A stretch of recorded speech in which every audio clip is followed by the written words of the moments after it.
Hey everyone, when you visit Japan, there are lots of little things you might not know about because people don't talk about them much. And today I'm going to share 20 unwritten rules to help you blend in and not feel out of place. Now, these are things that you might not find in a guidebook, but will definitely help you on your trip. So hello, I'm Jeff. And I've been living in Japan for almost 6 years. I've traveled a couple times here. So I hope these tips will help you out. Let's get started with the 20 unreal rules you need to know when traveling in Japan. Now the first one would be speaking quiet. So in Japan, people try to keep their voices down in public places. So if you're on a train or bus or even walking on the street, try to use your indoor voice. Now, no shouting or loud conversations. The Japanese culture values harmony and being considerate of others. So speaking quietly helps maintain a peaceful environment. Also on trains and buses, they don't normally answer the calls, or maybe if they would answer the call, that would be like on a stop mode, or maybe people are getting off or on and they say, sorry, I'm on the train, and then bye, see ya. So they don't really answer phone calls on the train or even on buses. So you can answer it discreetly and just hang up. Another thing is when I see some foreigners coming to Japan and they would really talk a bit loud, usually the Japanese people don't really say something, but you see this there and you see the disapproval of doing the noisy conversation on the train. But actually you can talk, but not of a louder voice. Next is the train manners. When you're on a train, there are a few important things to remember. Stand in line to get on and let people get off before you get on. If it's crowded, hold your backpack in front of you to make more space for others. So this is not actually putting your backpack in front to prevent from some thief getting your things or robbing you, but it's something that we do here so that we would really see our bags not hitting others instead of putting our backpacks at the back. Backpacks in the back, anyway. Backpacks at the back, and you won't see your backpack hitting others already, and that would inconvenience the others. So we do it just to see a 180 degree in front of us. Also, give up your seat for the elderly, pregnant women, and anyone who looks like they need it more than you. Third one would be the escalator. Third one would be escalator etiquette. So when you're on an escalator in most places like Tokyo, Nagoya, or Osaka, you should stand on the left side so people in a hurry can walk on the right. But in some places, it's the opposite. So just watch what others are doing and follow their lead. So usually they have the arrowheads, and just be mindful of where they're pointing, like going up or going down. So this helps keep people moving smoothly and prevent accidents. Next one would be the taxi doors. Don't touch the doors of a taxi. So in Japan, the driver will open and close the door for you with a button. So just wait for them to do it. And this is part of the service and ensures the doors are properly closed. But of course, in some cases, maybe you're gonna pull it and use your hand. But in most cases, it's actually automatically done by the driver. Next one would be the covering of your mouth. So if you need to cough or sneeze, always cover your mouth with your arm or a tissue. It's polite and helps keep everyone healthy. So in Japan, people are very mindful of not spreading germs. So covering your mouth is very important. But if you want to be on a more safer side, more and safer, you want to be in a safer side, just of course use a mask. Japan has a long history of using masks, and so this actually prevents everyone to spread germs here and there. Next would be number 6. In Japan, you don't need to tip at restaurants. In taxis or anywhere else, it's not part of the culture, and people might even feel uncomfortable if you try to tip. Now, the service charge is usually included in the bill, and providing good service is expected as part of the job. It's actually the nicest thing that I've experienced in Japan. No tipping at all, because I'm always a customer. But if you are the restaurant waiter, then that would be on the disadvantage. But anyway, it is what it is. But please let me know if no tipping culture in Japan is something that you look forward to, or something that you think they need to change in culture. I don't know. Removing shoes. So you'll need to take off your shoes when you go to someone's house, and some traditional restaurants, temples, and even some changing rooms. So bring socks even if you're wearing sandals. So because bare feet are no-no, so this rule helps keep indoor spaces clean. Whether you have like the best or the cleanest feet on earth, staff, temple, or any kind of shrine will not allow you to enter if you need to remove your shoes or sandals. Also, it's summer, everything will be sweaty down beneath.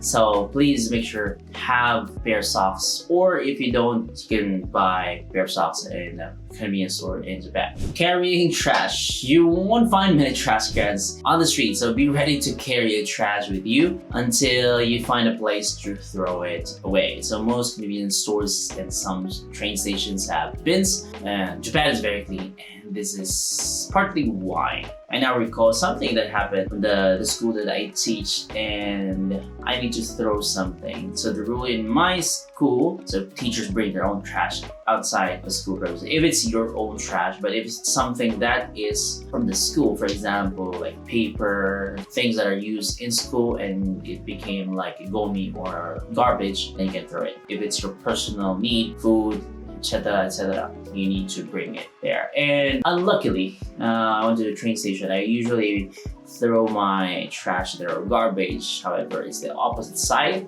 where it has all the garbage. So I ended up bringing it to the main city or to Nagoya. And when I came to Nagoya, it was still, oh my god, there were no trash bins for like the futsu or the normal burnable garbage. There were mostly recyclable materials like the bin or the PET bottles. And so when I was near my apartment, I look at the convenience store and I throw it there. Not because I want to throw it in my apartment, but it's quite far bringing that kind of garbage for about an hour. So please keep that in mind. Carry your own trash. Next would be respecting lines. So Japanese people love to form orderly lines for everything. And whether it's waiting for a train, bus, or even at the store, never cut in line. It's considered very rude, and this respect for lines keeps everything organized and fair. So you can really compare it from your home country and how they really fall in line. But in Japan, this is something that is on top of the list. Eating and drinking while walking. So it's considered impolite to eat, drink while walking down the street. Of course, with some exceptions. If you're in a festival where there are like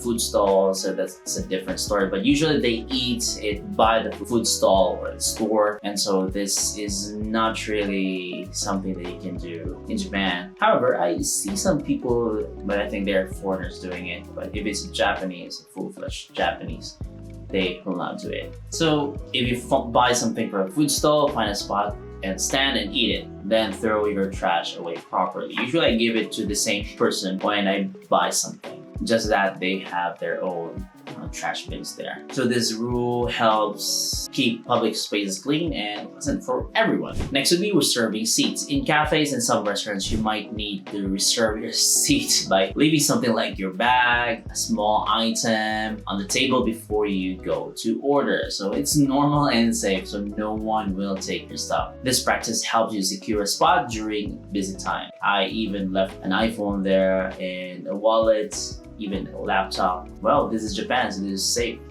But they steal umbrellas and bicycles.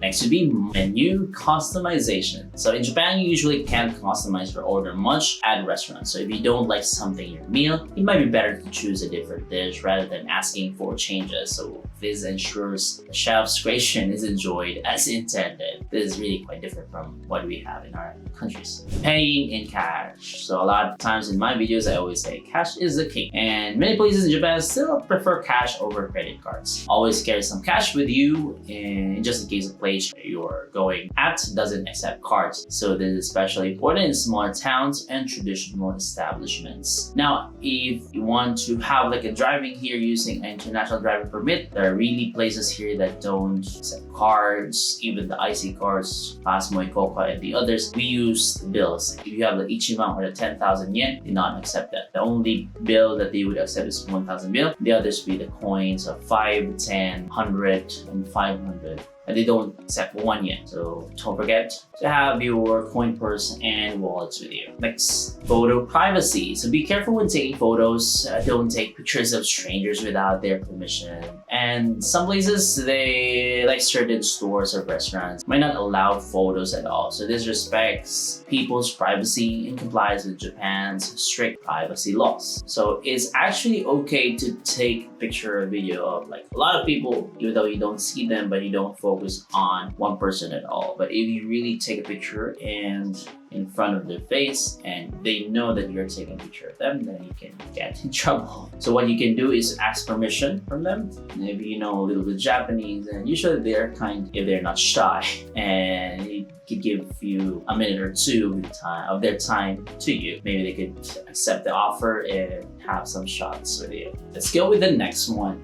Indirect no. People often won't say no directly. If someone says something, it's a bit difficult, like chotto, or they look uncomfortable, it usually means no. Or they usually like do this like something like that, and that gesture means on the weaker side, more on saying no. So this is actually the indirect way of saying no and is meant to avoid confrontation and maintain harmony.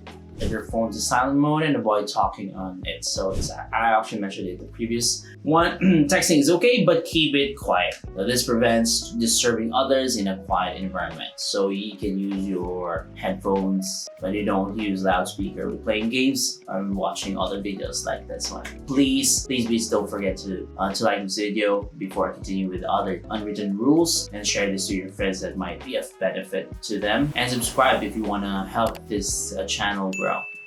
Number 17, we have the public bath etiquette. So if you visit an onsen or sento, make sure to wash and rinse your body thoroughly before getting into the communal bath. So this keeps the water clean for everyone. Also, don't bring towels into the bath. So leave them outside or on your head. So I understand if it's your first time, everything's naked. I mean, everyone's naked. Yeah, you can bring your towel, just cover things under, and maybe for the women, I don't know, I haven't been there, but anyway, I can cover it for a while. But when you go into the bath, it should be like on top of your head or maybe just outside. Number 18, when using elevators, it's polite to let people exit before you get in. So if you're the closest to the buttons, offer to press the buttons for others. So this makes elevator rides smoother and more efficient for everyone. The second to the last would be greetings and bowing. So bowing is a common way to greet people in Japan. A small bow with your head is a polite way to say hello, thank you, or goodbye. So it shows respect and an important part of Japanese culture. Even deers in Japan, the Nara deers, bow to people. So why won't you? But anyway, in terms of bowing, they actually have the kind of degree of bowing. If it's lower, like a 90 degree, it means the person that it has been bowed to is of a higher level. But if it's like a small bow only, that's for friends, and you're good to go with that. The staff would be bowing to the boss, that'd be like a full bow. And but if you were just bowing with your friends, a small nod or a small bow. But if you want to have like this kind of respect, maybe at the middle would be better. So it's like 135 degree. Last but not least would be reading the air. So reading the air is the general awareness. So just be considerate of the people around you. So try to not cause trouble, be polite, and you'll do fine. If you make a mistake, don't worry too much. People understand that you're a visitor and are usually very forgiving. So those are the 20 important unwritten rules for traveling in Japan. So remember, being polite and considerate goes a long, long way. So yeah, if you have any questions or if you've experienced any of these rules, let me know in the comments. So don't forget to like this video and subscribe to my channel for more tips about life in Japan. Thanks for watching, and I'll see you next week. Bye.